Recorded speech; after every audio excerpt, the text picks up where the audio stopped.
everybody, and welcome to Possum Stamps. I'm Allison Cope, and today we're going to be making a fall-inspired card. Today we're going to be using Just Sentiments Basic 1, Coffee Besties, and Hey Pumpkin. Let's go get started.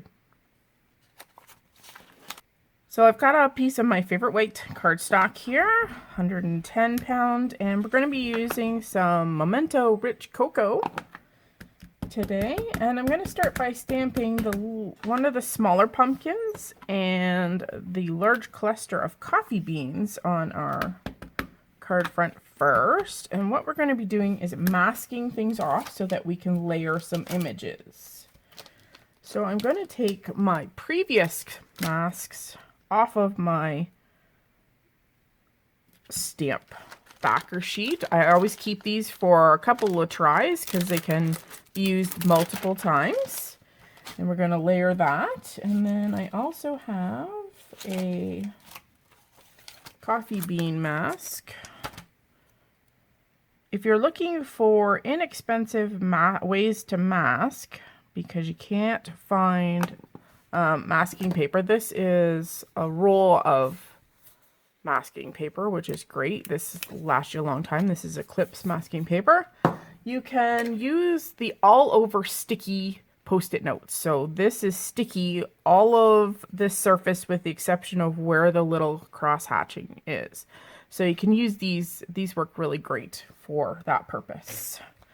And I'm just going to wipe off our stamp. And we're going to put two other images here.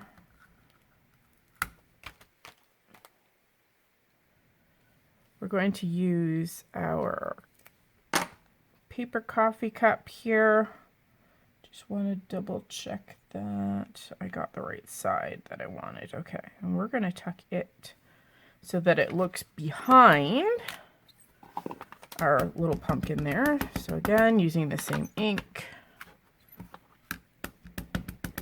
I generally always do at least 2 impressions. Quickly wipe that off. We are going to put a mask over top of it as well, but I'm going to lay this stamp down first. So it needs to be a little bit behind. This is why we need the mask, because the images overlap. And for this mask, I've used the Post-it note paper.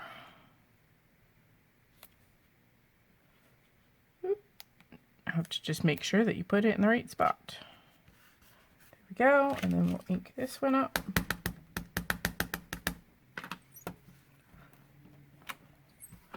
The beauty of the MISTI is that if you misstamp or you don't get a solid image, you can always go back again with that second stamping. This is a must-have tool in your arsenal. We are going to be doing some ink blending for our background, so I've also created a mask for our billowing coffee cup here. So there we go. All 4 images are masked. Let's get on with the next part. So I've die cut a circle out of a scrap piece of copy paper, and here's another way how you can make yourself a mask. I'm just going to use my ATG. This is my normal tape runner, and I'm going to run it around the edge of the shape, so you can cut whatever shape you wish. I'm going to do it all the way around the edge. And then I'm going to take my arm or your pants or your sweater or something that will apply or take away the stickiness. So it's now less tacky. And I'm going to apply that right over top my image. So you just find the happy place. And I'm just, there we go. And then we're going to use some distressed oxides for our background.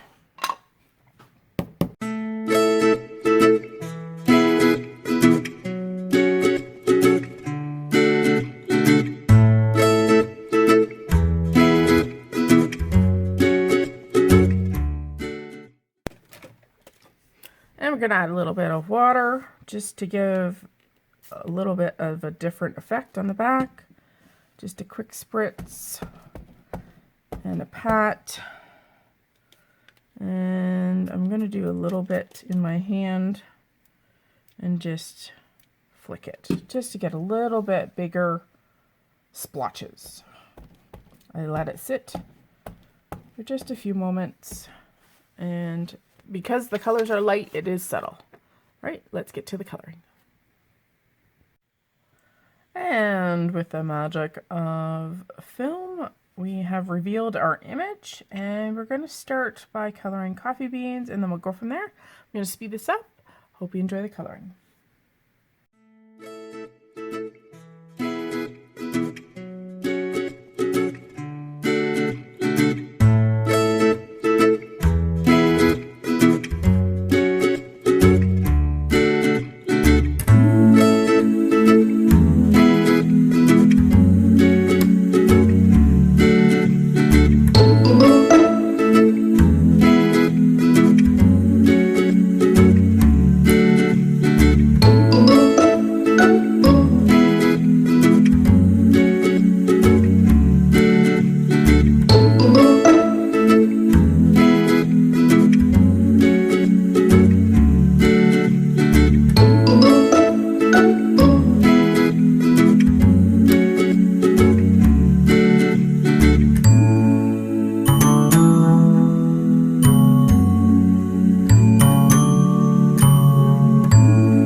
colored image. I think what we'll do is we'll do some, let's do a polka dot. We need to fancy that cup up a bit. I think I'll go back to one of my browns here. Let's go back to the E25. And see if we can do just some polka dots. It's nice when you have a nice rounded tip on the end, but you know, we'll take what we can get, right? I'm just doing random. I'm trying my best not to do a pattern.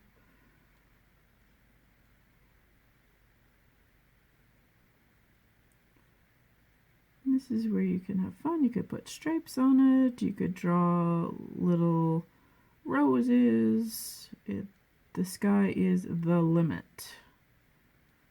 Make sure you put some polka dots on the edges because your pattern doesn't stop when it wraps around the card. When it wraps around the mug. So be creative. Some of my polka dots are bigger than others just to make it look just a little bit more random. There, and that makes the cluster a little bit more cohesive there. Now, I do realize that it is off center, so we are going to combat that by cutting it down, and then we're going to use some fun autumn colored plaid. All right, let me cut it down and we'll go on with the next bit. Before we go any further, we're going to add a sentiment to our cut down piece. We're going to be using the Sending Sunshine because that's just happy. All right, we're going to use the same Memento Rich Cocoa ink. That just unifies everything on the front of the card. I really wanted to make this an easy peasy card, something that you could make to send somebody maybe a gift card for some coffee, or just a little, hey, I was thinking of you today. So there it is, Sending Sunshine. So that's so cute. All right, so I've cut actually a mat using some kind of coppery colored cardstock here. We're going to add that to our mat. Try and center it as best as I can here. And then we have our whimsical little orange plaid paper, and that's going to finish off the paper aspect of our card, and I think we'll add a little bling today. I'm going to offset this. I'm not going to center it today. There we go. So we have a little bit of a larger band on that side. Let's put some sequins on here. I'm going to bring in, let's see, we have Roasted Coffee, Fall Festival, and Campfire. So we have lots of fun stuff to choose from. These are kind of a nice color and would bring out the rich browns of those coffee beans. So let's maybe use these guys today. I'm gonna bring in some liquid glue and my tweezers, and let's just do a little random placement here before we go any further. I don't think we'll put too many on here, but we will put a few just to bring out the color. And we'll try a few different sizes here. So we have the large, the medium. Sorry, they're like jumping beans today. And then we need a small one. There we go. Just a cluster of 3.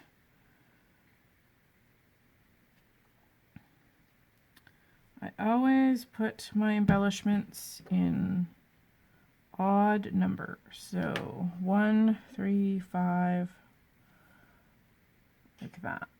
And I always do them in some form of triangle. They just look more appealing that way. This one, whoop.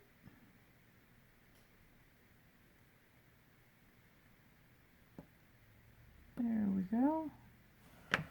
So simple. And there's our finished card for today. Thanks for joining me. You'll find a list and links to the supplies and everything down below. Make sure to subscribe, and we'll see you again soon. Take care.